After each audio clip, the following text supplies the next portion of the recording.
За намайг Ариун Болор гэдэг.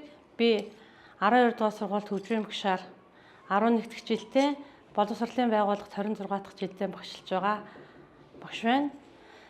За би Баянгор аймгийн Загс сумын харьяат. Энэ хөгжмийг одоо гарах онцлог маань манай аймаг 2014 онд чулуун сэргийлэх хөгжмийг одоо бүх нийтээрээ сурах үйл ажиллагаанд сумдуудынхаа хөгжмийн багшийг татан оролцуул, сумдуудынхаа хөгжлүүдийг сургаж, хөгжим бүжгийн багш зориг төгшөө удирдлагын чулуун хөгжмийг сурж, чулуун хөгжим одоо хүүхдүүдэд заах гараа минь эхэлсэн байгаа. За ингээд аймгийнхаа 375 жилийн ойгоор манай аймаг 375 хүүхдийг чулуун хөгжмөөр гаргаж аймгийнхаа бэрэнт хөгжим болгон зарласан.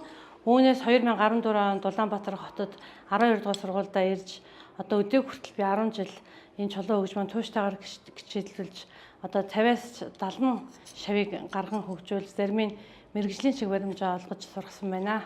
За энэ чулуун хөгжмийн онцлог маань байгалийн шүтэлцээн дээр бол энэ чулуун хөгжим маань хөгжсөн хөгжим байгаа. Тэгээд Баянгор аймгийн одоо хид хідэн суманд энэ чулуун хөгжимтэй одоо ийм чулуу аягдуул чулуутай уулнууд байдаг. Энэ чулууг бол Баянгор аймгийн Баян өндөр сумын Дуут хад буюу одоо Чандман уул нэртэй газраас одоо тухайн багшаараа хөглүүлж энэ чулуугаа авсан байгаа.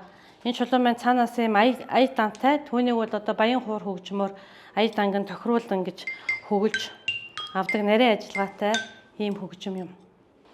За энэ чулуун хөгжмийг тоглоход хамгийн түрүүнд суур байх хэрэгтэй. Тэгэд ингээд доотлолт нь хөөс байгаа нь ямар учиртай вэ гэхээр чулуугийн маань хүн дээр үл жингсэн дуу аваа гаргаж өгдөг байгаа.